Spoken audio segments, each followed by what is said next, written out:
Assalamualaikum warahmatullahi wabarakatuh. Selamat malam Mutia. Perkenalkan, nama saya Puentisela Arali dari kelas 74. Saya ingin mempresentasikan ekologi dan keanekaragaman hayati Indonesia bab 6.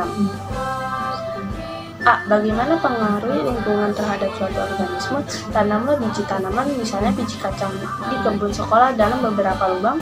Berilah perlakuan yang berbeda untuk setiap lubang. 1. Lingkungan makhluk hidup. Hasil percobaan pada kegiatan apersepsi yang telah kalian lakukan menunjukkan bahwa kecepatan pertumbuhan tanaman berbeda-beda untuk setiap perlakuan. Hal ini berarti lingkungan berpengaruh terhadap kehidupan suatu organisme. Lingkungan mengacu pada segala sesuatu yang berada di sekitar organisme. 2. Lingkungan abiotik. Jenis hewan yang menghuni suatu tempat bergantung pada tanaman yang ditemukan di sana. Tanaman sangat sensitif terhadap kondisi tanah, kualitas air, dan udara yang tersedia. Jenis tumbuhan yang hidup pada daerah tertentu sangat bergantung kepada faktor tak hidup atau abiotik. 3. Lingkungan biotik. Kehidupan suatu organisme juga sangat dipengaruhi oleh keberadaan faktor biotik seperti tumbuhan, hewan, atau organisme lainnya. Interaksi antara organisme ini mungkin bermanfaat atau bahkan merugikan bagi organisme itu sendiri, dapat terjadi secara langsung maupun tidak langsung. B. Bagaimana interaksi antara komponen penyusun suatu ekosistem?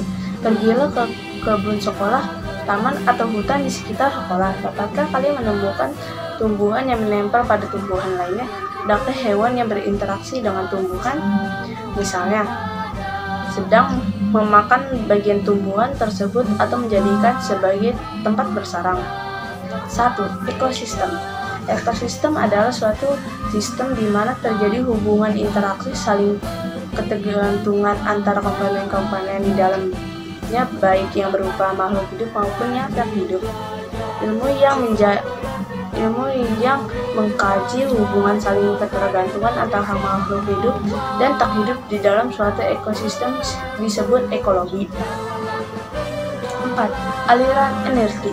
Setiap makhluk hidup memerlukan energi untuk melakukan berbagai aktivitas kehidupan. Hewan mendapatkan energi dengan cara memakan tumbuhan atau hewan lainnya. Adapun tumbuhan mendapatkan energi dari cahaya matahari melalui proses fotosintesis. Seperti ini fotonya. 5. Daur biogeokimia. Air merupakan zat yang sangat dibutuhkan oleh semua makhluk hidup. Air memiliki siklus seperti pada gambar 6.6 yang ada di permukaan bumi akan mengalami penguapan evaporasi.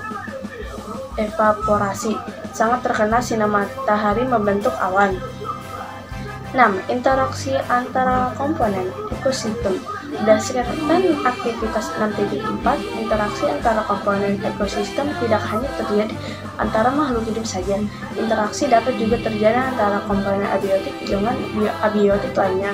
Pada paparan sebelumnya telah dijelaskan interaksi antara komponen biotik dengan abiotik melalui siklus biogeokimia. C. Apa perbedaan keanekaragaman hayati Indonesia dengan di belahan dunia lainnya? Indonesia merupakan salah satu negara dengan tingkat keanekaragaman hayati tertinggi di dunia. Banyak makhluk hidup khas yang hanya hidup di Indonesia, yang tidak ditemukan di belahan dunia lainnya. 1. Persebaran flora dan fauna di Indonesia. Indonesia terkenal memiliki keanekaragaman hayati tertinggi di dunia.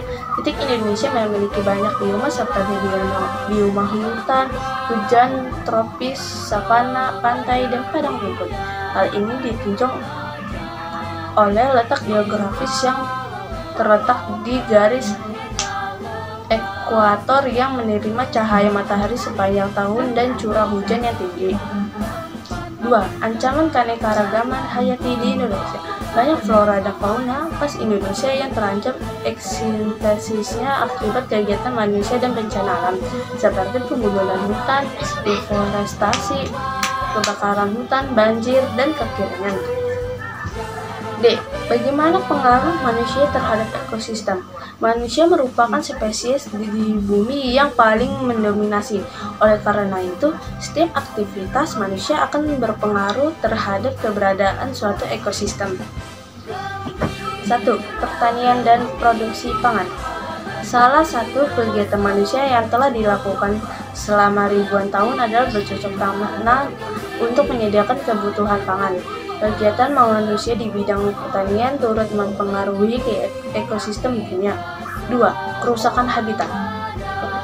Perkebunan bukanlah habitat alami. Perkebunan merupakan salah satu faktor penyebab hilangnya ekosistem alami. Banyak hutan ditebang di Indonesia untuk diubah menjadi lahan perkebunan, di antaranya untuk lahan kelapa sawit. 3. Polusi. Polusi adalah masuknya zat-zat beracun ke dalam lingkungan sehingga mengganggu keseimbangan lingkungan alamiah. Kerusakan lingkungan akibat pencemaran polusi terjadi di mana-mana yang berdampak pada menurunnya kemampuan lingkungan untuk memenuhi kebutuhan manusia. 4. Konservasi. Kegiatan manusia yang dapat memperlambat kepunahan organisme adalah dengan melakukan kegiatan konservasi.